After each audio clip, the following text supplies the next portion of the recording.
Welcome to my channel Akashvani. Please subscribe this and press bell icon. नमस्कार दोस्तों, आशा करते हैं आप लोग अच्छे होंगे। चलिए फिर कथा आरंभ करते हैं। भगवान श्री कृष्ण और अर्जुन दोनों दो शरीर एक प्राण माने जाते हैं। दोनों पूर्वजन्म में भाई थे और इनका नाम नर नारायण था। दोनों ही भगवान विष्णु के ही अंश माने जाते हैं।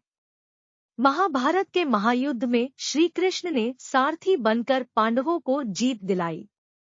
लेकिन एक बार कुछ ऐसा हुआ कि अर्जुन और श्री कृष्ण रणभूमि में आमने सामने आ गए और महायुद्ध होने लगा। इस युद्ध में किसकी हुई जीत, क्यों हुआ दोनों के बीच युद्ध, जानिए। महाभारत युद्ध के बाद की बात है। महर्षि गालव सुबह के समय स्नान के बाद सूर्य को जल अर्पित कर रहे थे। उसी समय वायु मार्ग से गुजर रहे गंधर्व चित्रसेन का थूक उनकी अंजलि में गिर जाता है। इससे महर्षि गालव बहुत क्रोधित होते हैं। वह खुद उसे शाप न देकर दंड दिलाने के लिए श्री कृष्ण के दरबार में पहुंचे। महर्षि की बात सुनकर उनका आदर करते हुए श्री कृष्ण ने 24 घंटे के अंदर चित्रसेन का वध करने का वचन महर्षि को दे दिया। उधर जैसे ही नारद मुनि को इस बात का पता चला, वह चित्रसेन के पास पहुंचे और उनसे कहने लगे, जो भी दान पुण्य करना चाहते हो कर लो, क्योंकि स्वयं श्री कृष्ण कुछ ही घंटों में तुम्हें मृत्युद्वार भेजने वाले हैं। यह सुनकर चित्रसेन घबराए और तीनों लोक में शरण मांगने लगे, लेकिन किसी ने उन्हें अपने यहाँ शरण नहीं दी। आखिर श्री कृष्ण से वैर कौन लेता। अंत में गंधर्व अपने परिवार सहित फिर से नारद जी की शरण में लौटे और उन्हीं से कोई समाधान देने की विनय की। गंधर्व की विनती पर नारद जी को दया आई और उन्होंने चित्रसेन से कहा कि तुम अपने परिवार सहित आधी रात को इस जगह पर यमुना के किनारे विलाप करना। एक महिला यहाँ आएगी जो तुम्हें विलाप करता देख तुमसे कारण पूछेगी, लेकिन जब तक वह तुम्हारी सहायता का प्रण न ले तुम उसे अपनी समस्या मत बताना।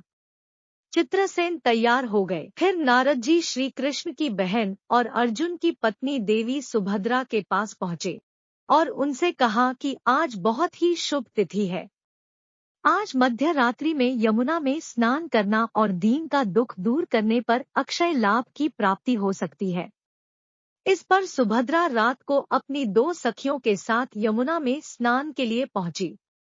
वहां उन्होंने विलाप करते गंधर्व और परिवार को देखा तो उन्होंने अक्षय लाभ की इच्छा और मानवता के नाते उनके दुख का कारण पूछा, लेकिन गंधर्व ने तब तक कुछ नहीं बताया जब तक सुभद्रा ने सहायता का प्रण नहीं किया। लेकिन जैसे ही सुभद्रा ने प्रण किया और गंधर्व ने श्री कृष्ण के प्रण की बात बताई, सुभद्रा धर्म संकट में पड़ गई। उन्हें कुछ नहीं सूझा तो वह गंधर्व को अपने साथ महल ले गई और जाकर अर्जुन को पूरी बात बताई। फिर नारद जी श्री कृष्ण की बहन और अर्जुन की पत्नी देवी सुभद्रा के पास पहुंचे और उनसे कहा कि आज बहुत ही शुभ तिथि है। आज मध्य रात्रि में यमुना में स्नान करना और दीन का दुख दूर करने पर अक्षय लाभ की प्राप्ति हो सकती है। इस पर सुभद्रा रात को अपनी दो सखियों के साथ यमुना में स्नान के लिए पहुंची। वहां उन्होंने विलाप करते गंधर्व और परिवार को देखा तो उन्होंने अक्षय लाभ की इच्छा और मानवता के नाते उनके दुख का कारण पूछा, लेकिन गंधर्व ने तब तक कुछ नहीं बताया जब तक सुभद्रा ने सहायता का प्रण नहीं किया। लेकिन जैसे ही सुभद्रा ने प्रण किया और गंधर्व ने श्री कृष्ण के प्रण की बात बताई, सुभद्रा धर्म संकट में पड़ गई। उन्हें कुछ नहीं सूझा तो वह गंधर्व को अपने साथ महल ले गई और जाकर अर्जुन को पूरी बात बताई। अर्जुन ने कहा, चिंता न करो, अब चित्रसेन हमारी शरण में है तो इनकी रक्षा हमारा कर्तव्य है।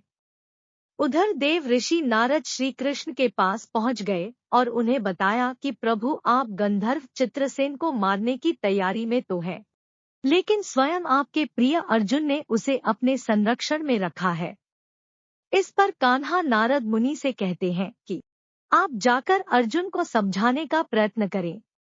नारद जी अर्जुन के पास आते हैं और श्री कृष्ण का संदेश देते हैं। इस पर अर्जुन कहते हैं कि मैं स्वयं श्री कृष्ण का भक्त हूँ और उन्होंने ही मुझे क्षत्रिय का धर्म सिखाया है। मैं उनमें समर्पित रहकर ही अपनी शरण में आए व्यक्ति की रक्षा करूंगा। अर्जुन और श्री कृष्ण युद्ध भूमि में आमने सामने थे। दोनों के बीच भीषण संग्राम होने लगा। श्री कृष्ण ने सुदर्शन चक्र छोड़ा तो अर्जुन ने पाशुपातास्त्र छोड़ दिया।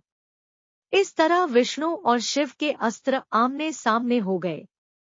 अर्जुन ने पाशुपातास्त्र शिवजी की तपस्या करके प्राप्त किया था। प्रलय को भांप महादेव वहां प्रकट हुए। उन्होंने दोनों अस्त्रों के वार को रोक लिया। फिर शिवजी भगवान श्री कृष्ण के पास पहुंचे और बोले, प्रभु आप तो भक्तों के रखवाले हैं। अपने भक्तों की खुशी के लिए वेद, पुराण और शास्त्र के साथ अपनी प्रतिज्ञा को भी भूल जाते हैं। ऐसा तो हजारों बार हुआ है। भगवान अब तो इस लीला का समापन कीजिए। तब श्री कृष्ण ने अर्जुन को गले लगाया और युद्ध को विराम दिया। इस पर महर्षि गालव को बहुत क्रोध आया। उन्होंने अपने तपोबल से चित्रसेन सहित श्री कृष्ण, अर्जुन और सुभद्रा को जलाकर भस्म करने के लिए अंजलि में जल ले लिया। जैसे ही गालव ने जल लिया, सुभद्रा बोल उठीं, यदि श्री कृष्ण के प्रति मेरी भक्ति और अर्जुन के प्रति मेरा प्रेम सत्य है तो यह जल ऋषि के हाथ से पृथ्वी पर गिरे ही नहीं। ऐसा ही हुआ। जल पृथ्वी पर नहीं गिरा और गालव ऋषि ने स्वयं को बहुत लज्जित अनुभव किया। फिर प्रभु को प्रणाम कर वह अपने स्थान को लौट गए।